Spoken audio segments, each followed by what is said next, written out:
Célébrer les innovateurs qui rêvent grand, les créateurs de richesses qui se lancent en affaires en donnant vie à leurs idées. La Semaine mondiale de l'entrepreneuriat fait encore parler d'elle cette année. Objectif, inciter le plus grand nombre de personnes à exploiter leur esprit d'initiative et d'innovation au moyen d'activités locales, nationales et internationales. Mais comment booster et renforcer l'écosystème entrepreneurial au Togo? Nous en parlons sur ce plateau avec Pascal Edo-Agbové. Vous êtes consultant en entrepreneuriat, directeur pays du réseau mondial de l'entrepreneuriat. Merci d'avoir répondu à notre invitation. C'est un plaisir. Monsieur Agbové, une semaine mondiale de l'entrepreneuriat 2022 dans un contexte de relance post-Covid. Comment se présente le défi? Le défi est énorme parce que après la pandémie de Covid-19, tous les États se sont engagés à relancer leur économie. Et vous savez qu'aujourd'hui, quand on parle de développement, c'est avant tout l'économie. Parce que si le secteur privé n'est pas en bonne santé, alors les États ne pourront pas vraiment mobiliser des ressources. Donc, sachant que la Covid a touché presque tous les pays, donc chaque pays doit se repositionner pour voir comment mobiliser des ressources endogènes. Parce qu'il n'est plus question de compter trop sur les séries. Donc, pour vraiment faire face aux enjeux de développement, il est important que les États puissent soutenir le secteur privé, c'est-à-dire notamment les entreprises qui sont des créateurs de richesses. Donc, il faut mettre en place vraiment des mécanismes sérieux pour pouvoir vraiment accompagner ce secteur qui est au cœur du développement de chaque pays. Alors, plus de 170 pays participent à la célébration de cette semaine, regroupant plus de 20 000 partenaires internationaux. Comment gagner le pari d'un entrepreneuriat plus inclusif? D'accord, je crois que l'événement est célébré dans plus de 200 pays. Voilà. Donc aujourd'hui, il est d'abord important qu'on puisse communiquer davantage pour amener chaque citoyen à comprendre le bien fondé de l'entrepreneuriat et inviter chacun à jouer le rôle qu'il incombe en tant que citoyen. Vous savez, aujourd'hui, les pouvoirs publics mettent en place des mécanismes d'accompagnement du secteur privé. Il y a même des acteurs qui soutiennent cette dynamique nationale. Il y a beaucoup de citoyens qui s'engagent dans cette aventure sans destination et ils veulent concrétiser leurs rêves, ils veulent valoriser leur potentiel en créant de la richesse et en créant de l'emploi. Je crois que ces acteurs qui font ces efforts méritent d'être soutenus. Mais le grand défi, c'est de faire en sorte que l'ensemble des acteurs qui interviennent sur la thématique puissent s'affronter, coopérer à la fois, parce que dans le même temps qu'il y a des efforts qui se font pour encourager les acteurs du secteur privé, il y a également des comportements ou bien d'autres structures dont les activités ou bien les comportements peuvent freiner ou bien peuvent agir sur le développement de ces entreprises. Or, chaque entité joue correctement son rôle. Quand je prends le cas, par exemple, des structures de l'État qui forment, qui accompagnent, qui encouragent les jeunes à entreprendre, au même moment où vous voyez, par exemple, l'OTA ou bien d'autres structures aussi qui jouent leur rôle. Et donc, il y a parfois, les gens ont l'impression que, écoutez, on nous demande de créer, mais au même moment, c'est comme on nous étouffe. Mais en réalité, c'est l'écosystème, parce que quand vous êtes citoyen, vous participez à la création de la richesse, c'est une bonne chose, l'État est obligé de vous soutenir. Au même moment, vous aussi, c'est un devoir pour vous de payer, par exemple, des impôts et taxes. Et donc, il y a aussi, donc il faut quand même amener les acteurs à comprendre cela. Il y a aussi ce défi, ce challenge en matière d'outils ou bien des mesures d'accompagnement. Parce que au même moment qu'il y a des gens qui sensibilisent, qui forment, il y a d'autres qui financent. Mais il faut aussi qu'il y ait d'autres acteurs pour accompagner ceux qui ont déjà mis en place leur entreprise. Donc, il faut arriver maintenant à mettre l'ensemble de ces acteurs-là autour d'une table pour que les gens comprennent que c'est une question de complémentarité. Parce que quand on parle de l'accompagnement des entreprises, aucune structure prise individuellement ne peut vraiment véritablement jouer ce rôle-là. Donc, même l'État, qui est le leader en matière de cette politique-là, ne peut pas jouer lui seul ce rôle. Donc, il faudrait que les deux acteurs l'accompagnent également. Donc, d'où la nécessité de faire en sorte que tous les mécanismes, tous les acteurs qui interviennent dans l'écosystème puissent se retrouver pour réfléchir et voir quels sont les avantages réalisés, quels sont les défis qui se posent et quelles sont les solutions innovantes à proposer pour que l'accompagnement du secteur privé soit efficace dans l'intérêt des promoteurs, dans l'intérêt de la société, dans l'intérêt du pays également, surtout pour la paix et puis la richesse nationale. Alors, chaque année, M. Agbové, on évoque les mêmes préoccupations.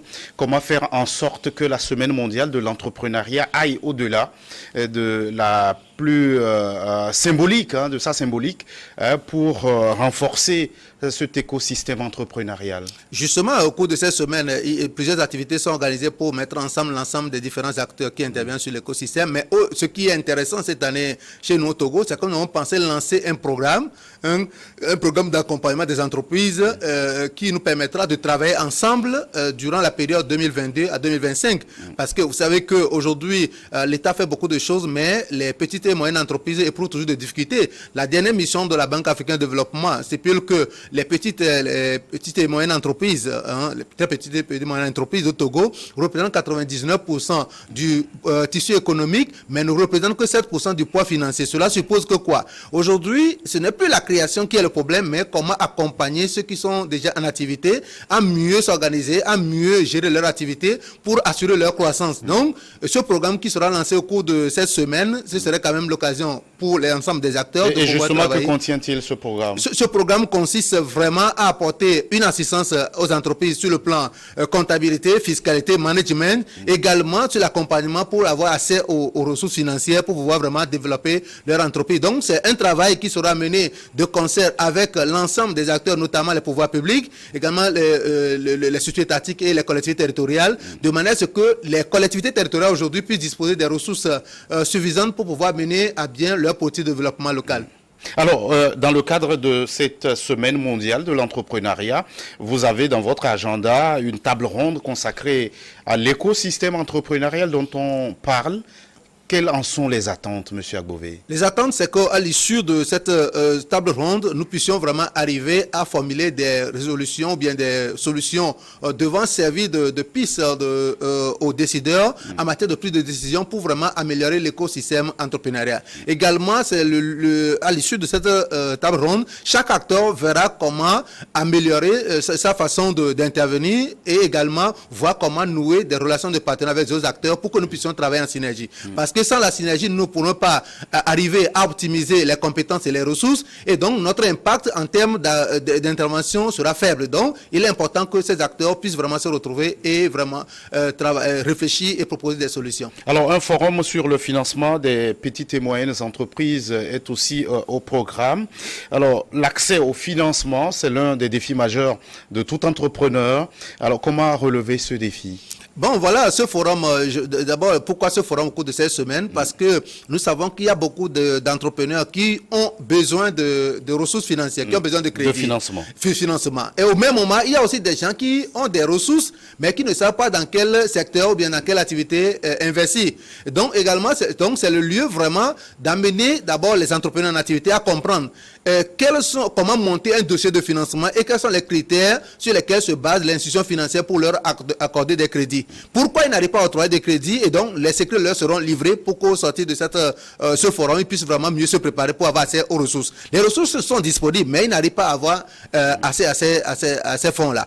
Maintenant, ceux qui aussi ont des idées, ils peuvent venir à ce forum également pour écouter parce que les gens vont présenter leurs opportunités d'affaires. Donc, c'est également une occasion pour eux de savoir avec qui ils peuvent coopérer, dans quel business ils peuvent mettre leurs ressources pour vraiment faire fructifier leur avoir. Donc, voilà un peu l'objectif de ce forum. Et donc, les défis à relever sont vraiment aussi importants. Alors, vous pensez que les entrepreneurs ou ceux qui se lancent en entrepreneuriat ont parfois ou pêchent par défaut d'information? Absolument, parce que tout le monde peut créer une entreprise, mais tout le monde n'a pas les capacités de pouvoir faire développer son entreprise. Parce que l'entrepreneur, d'abord, c'est lui qui essaie de mettre de concrétiser son rêve. C'est-à-dire, il trouve un besoin, il essaie de proposer des solutions. Et donc, c'est ces solutions-là que nous appelons produits qu'il est à vendre. Maintenant, qui veut vendre. Maintenant, il ne travaille pas, il travaille dans le cadre d'une entreprise. Donc, c'est le cadre-là que nous appelons entreprise. Or, créer une entreprise, c'est un art.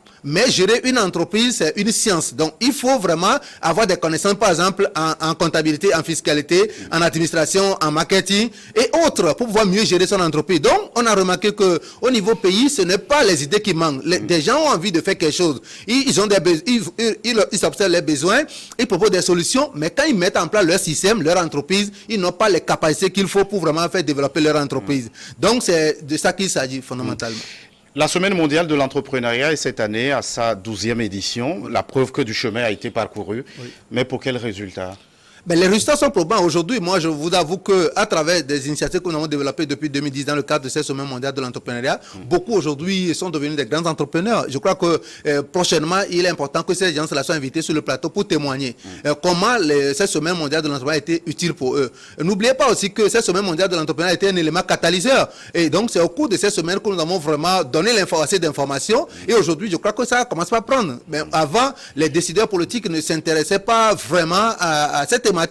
Et donc, vous voyez que ces derniers temps, il y a plus d'engouement. Donc, ce sont des efforts et ce sont les résultats d'énormes efforts que nous avons consentis il y a cela quelques années. Donc, ce n'est pas arrivé comme ça. C'est vrai que nous sommes réveillés tardivement, mais nous avons quand même contribué à faire en sorte qu'il y ait cet éveil de conscience pour que les gens puissent vraiment comprendre le bien fondé de soutenir les entrepreneurs pour pouvoir créer de la richesse et créer plus d'emplois aux jeunes. Et l'événement est organisé dans le monde par le réseau mondial de l'entrepreneuriat. Quelles sont les différentes catégories de programmes qu'il gère? Mais nous avons le réseau mondial de l'entrepreneuriat gère plusieurs programmes. D'abord, il y a un programme d'investissement qui est géré par le réseau mondial de l'entrepreneuriat. Il y a un programme de recherche qui est géré. Il y a le programme sur l'éducation entrepreneuriale. Il y a un programme qui met en relation les entrepreneurs. Il y a des célébrations qui sont organisées, il y a des événements qui sont organisés pour mettre en contact les entrepreneurs nationaux et internationaux dans un cadre pour pouvoir développer des affaires. Et au niveau pays, nous n'avons même pas encore déployé tous nos programmes parce qu'il y a plus de 10 programmes qu'on devait développer au Togo. Actuellement, c'est juste cette semaine que les gens connaissent, alors qu'après cette célébration, il y a plusieurs autres programmes que nous devons normalement déployer pour accompagner les efforts du gouvernement, également des acteurs privés qui également s'engagent dans cette dynamique-là. Qu'est-ce qui retarde le déploiement de ces programmes qui restent encore à être effectifs? D'abord, ce sont des grands programmes. Il faut arriver d'abord à nouer des partenariats avec des acteurs de la place parce que le réseau mondial ne vient pas se substituer aux acteurs. Le réseau mondial, ça c'est d'intervention, c'est devenu plutôt appuyer la dynamique nationale. Cela voudrait dire que quoi? Quand nous voulons intervenir sur un programme donné, ce n'est pas que le réseau vient piloter lui-même son programme, mais il vient plutôt mettre ensemble les acteurs qui interviennent dans ce domaine et essayer de leur apporter les outils et les stratégies qu'il faut, également de les mettre en contact avec d'autres acteurs pour qu'ils puissent réussir quand même leur mission. Donc, il faut arriver à expliquer cela aux acteurs. Donc, cette semaine sera également une occasion pour nous d'expliquer aux acteurs ce qu'est le réseau mondial de l'entrepreneuriat, ce qu'il pourra apporter à notre pays. Aujourd'hui, les décideurs accompagnent les entreprises, mais il faut améliorer, par exemple, l'écosystème. Et donc, le réseau mondial pourra apporter un appui aux autorités, au pouvoir public, pour vraiment améliorer leurs dispositifs, les mécanismes mis en place pour vraiment accompagner de manière efficace le secteur privé. Donc voilà un peu ce que fait le réseau mondial de l'entrepreneuriat. Pascal Abové, l'entrepreneuriat, ce n'est pas seulement dans la capitale Lomé. Comment faire vivre cet esprit entrepreneurial dans les autres régions du pays au cours de cette semaine? C'est notre rêve et donc, le programme initial qui a été conçu, c'est que des activités ont été prévues dans les chefs-lieux des régions, mais compte tenu des difficultés de mobilisation de ressources, je pense que nous allons faire la première phase à Lomé et les jours qui vont suivre, nous allons essayer de mener des actions en différé dans les autres chefs-lieux de région pour être proche des entrepreneurs. Parce qu'aujourd'hui, l'entrepreneuriat doit être au centre des décisions politiques pour que chaque citoyen puisse vraiment apporter sa contribution au développement à travers l'investissement, que ce soit ceux qui mettent l'argent dans les entreprises, que ce soit ceux qui sont des acteurs au premier plan pour valoriser, pour concrétiser leurs rêves afin de créer de la richesse pour le pays. L'innovation est la clé importante de l'entrepreneuriat.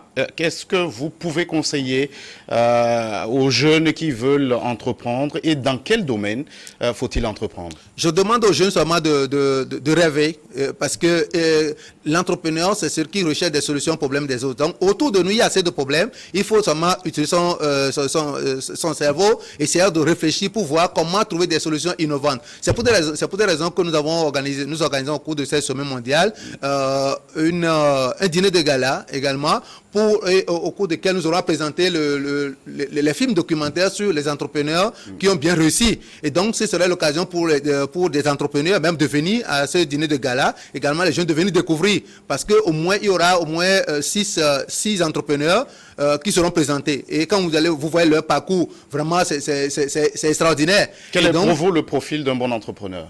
D'abord, c'est celui qui aime rêver, celui qui utilise son imagination, celui qui cherche à servir les autres. Parce que l'entrepreneuriat, avant tout, c'est que vous décidez d'apporter des solutions aux autres. Et c'est ça l'entrepreneuriat. Donc, on peut être entrepreneur dans le domaine marchand, en proposant des produits à vendre. On peut être entrepreneur dans le domaine social, en apportant des solutions aux problèmes sociaux. Également, on peut être entrepreneur politique parce qu'on veut gérer les affaires publiques en bien organisant la société, faire en sorte que les gens puissent évoluer normalement. Donc, l'entrepreneur, c'est celui qui a la capacité de pouvoir vraiment proposer des solutions aux problèmes de la société ou bien aux problèmes des autres. Est-ce que vous avez un mot de la fin avant qu'on ne se sépare, Pascal Agbové? Mon mot de fin, c'est que j'invite tous les citoyens togolais à participer aux activités inscrites à l'agenda de la Semaine mondiale de l'entrepreneuriat qui aura lieu du 14 au 20 novembre 2022. Et donc, ils peuvent vraiment aller sur les réseaux sociaux, nous contacter pour prendre part à ces activités et pouvoir découvrir, parce que c'est le moment de se connecter, c'est le moment également de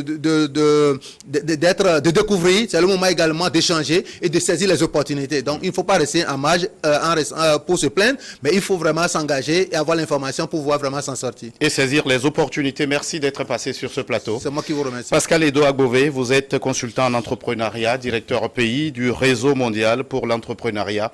Merci à vous qui êtes restés en notre compagnie. À très vite pour un autre numéro de votre émission Focus.